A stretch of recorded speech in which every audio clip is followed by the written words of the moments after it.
ಅಕ್ರಮ ಪ್ರಶ್ನಿಸಿದರೆ ನಮ್ಮ ವಿರುದ್ಧ ಹಾಗೂ ನಮ್ಮ ನಾಯಕರಾದ ಎನ್ಆರ್ ಸಂತೋಷ್ ವಿರುದ್ಧ ಇಲ್ಲಸಲ್ಲದ ಆರೋಪಗಳನ್ನು ಮಾಡಿ ದಲಿತ ದೌರ್ಜನ್ಯ ಕೇಸು ದಾಖಲಿಸಿ ಬೆದರಿಸುವುದು ಸರಿಯಲ್ಲ ಎಂದು ಅಂಬೇಡ್ಕರ್ ಯುವಕ ಸಂಘದ ಪ್ರಧಾನ ಕಾರ್ಯದರ್ಶಿ ಎನ್ ಶ್ರೀವನ್ರಾಜು ತಿಳಿಸಿದರು.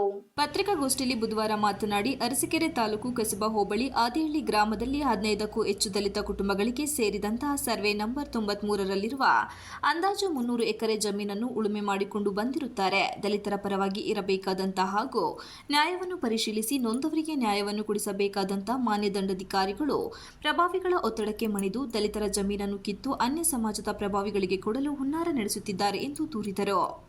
ಅರಸೀಕೆರೆ ತಾಲೂಕು ಕಸಬಾ ಹೋಬಳಿ ಜಾಜೂರು ಗ್ರಾಮ ಪಂಚಾಯಿತಿಗೆ ಸೇರುವ 12 ಎಕರೆ ಗೋಮಾಳ, 4 ಎಕರೆ ಸ್ಮಶಾನ ಜಾಗದಲ್ಲಿ ಈಗಾಗಲೇ 12 ಎಕರೆ ಗೋಮಾಳ ಜಾಗದಲ್ಲಿ 40 ವರ್ಷದಿಂದ ಉಳುಮೆ ಮಾಡಿಕೊಂಡು ಬಂದಿರುವ 35ಕ್ಕೂ ಹೆಚ್ಚು ದಲಿತ ಕುಟುಂಬಗಳ ಜಾಗವನ್ನು ಹೆದರಿಸಿ ಕಿತ್ತುಕೊಳ್ಳುವ ಪ್ರಯತ್ನ ನಡೆದಿದೆ ಮತ್ತು ಈ ಜಾಗವನ್ನು ರಿಯಲ್ ಎಸ್ಟೇಟ್ ಉದ್ಯಮಿದಾರರಿಗೆ ಕೊಟ್ಟು ಸುಮಾರು 400 ನಿವೇಶನಗಳನ್ನು ಮಾಡಿ ಮಾರಾಟ ಮಾಡುವ ಬಹುಕೋಟಿ ಅವ್ಯವಹಾರ ನಡೆದಿರುವ ಬಗ್ಗೆ ತನಿಖೆ ಆಗಬೇಕು ಎಂದರು. ಅರಸೀಕೆರೆ ತಾಲೂಕು ಕಸಬಾ ಹೋಬಳಿ ಕಟ್ಟಿಕೆರೆ ಗ್ರಾಮದ ಅಂದಿಮರಟಿ ಹಳ್ಳಿಯಲ್ಲಿ ದಶಕಗಳ ಕಾಲ ಉಳುಮೆ ಮಾಡಿಕೊಂಡು ಬಂದಂತಹ ಬಡದಲಿತರ ಸುಮಾರು 40 ಎಕರೆ ಭೂಮಿಯನ್ನು ಕಸಿದುಕೊಂಡು ಸೋಲಾರ್ ಪ್ಲಾಂಟ್ಗೆ ಕೊಡುವ ಹುನ್ನಾರ ನಡೆಯುತ್ತಿದೆ.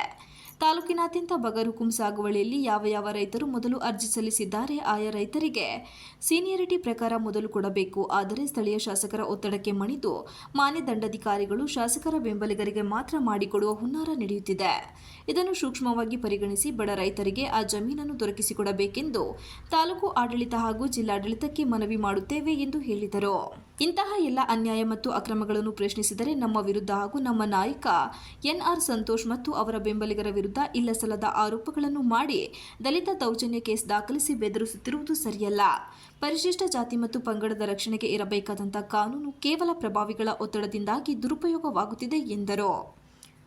ಸರ್ಕಾರ, ಜಿಲ್ಲೆ ಮತ್ತು ತಾಲೂಕು ಆಡಳಿತ ಇನ್ನು ಮುಂದೆ ಇಂತಹ ಬೆಳವಣಿಗೆಗೆ ಮುಂದೆ ಅವಕಾಶ ಮಾಡಿಕೊಡಬಾರದು ಮತ್ತು ನಮ್ಮ ಮನವಿಗೆ ಸ್ಪಂದನೆ ದೊರೆಯದಿದ್ದರೆ ಜಿಲ್ಲಾಧಿಕಾರಿಗಳ ಕಚೇರಿ ಎದುರು ಬೃಹತ್ ಪ್ರತಿಭಟನೆ ಮಾಡುತ್ತೇವೆ ಎಂದು ತಮ್ಮ ಗಮನಕ್ಕೆ ತರುತ್ತಿದ್ದೇವೆ ಹಾಗೂ ನ್ಯಾಯಯುತವಾಗಿ ಸಲ್ಲಬೇಕಾದ ದಲಿತ ಬಡ ಕುಟುಂಬಗಳ ಭೂಮಿಯನ್ನು ನೀಡಬೇಕೆಂದು ಮನವಿ ಮಾಡಿದರು. ಅವರೇ ಅದನ್ನ ಪ್ರಚೋದನೆ ಮಾಡಿ ಅವ್ರು ಬೈದಿರ್ತಾರೆ.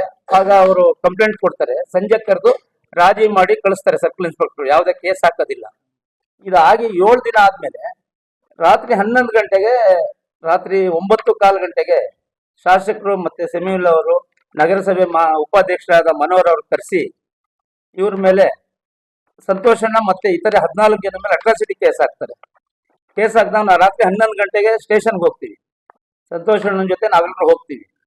ಆಗ ಅವರು ಹೇಳೋದೇ ಇಲ್ಲ. ನಾವು ಕೇಸ್ ಹಾಕಿದೀವಿ ಅಂತಲೂ ಹೇಳಲ್ಲ, ಹಾಕಿಲ್ಲ ಅಂತ. ಹಾಕಿಲ್ವಾ ಅಂದ್ರೆ ಇಲ್ಲ ಅಂತಾರೆ, ಹಾಕಿದಿರಂದ್ರೆ ಹೂ ಅಂತಲೂ ಹೇಳಲ್ಲ. ಕೊನೆಗೆ ನೀವು ಕೇಸ್ ಹಾಕಿದಿರ ಅಂತ ಕೂತ್ಕೊಂಡಾಗ ನಾವ್ ಯಾವ್ದೋ ಒತ್ತಡಕ್ಕೆ ಮಾಡೋದು ಹಾಕ್ಲೇಬೇಕಾಯ್ತು ಅಂತ ಅರ್ಧ ಉತ್ತರ ಕೊಡ್ತಾರೆ. ಆವಾಗ ನೀವು ಕೇಸ್ ಹಾಕಿರೋದ್ರ ಬಗ್ಗೆ ಮಾಹಿತಿ ಕೊಡಿ ಅಂತ ಕೂತ್ಕೊಂಡಾಗ ಅವ್ರು ಕೊಡೋದಿಲ್ಲ. ಅವಾಗ ನಾವು ಟಿಪಿ ಸರ್ಕಲ್ ನಲ್ಲಿ ಅಹೋರಾತ್ರಿ ಧರಣಿ ಮಾಡ್ತೀವಿ. ಇದೇ ವೇಳೆ ಶಾಸಕ ಶಿವಲಿಂಗೇಗೌಡ ನಡೆಗೆ ಬೇಸರ ವ್ಯಕ್ತಪಡಿಸಿದರು.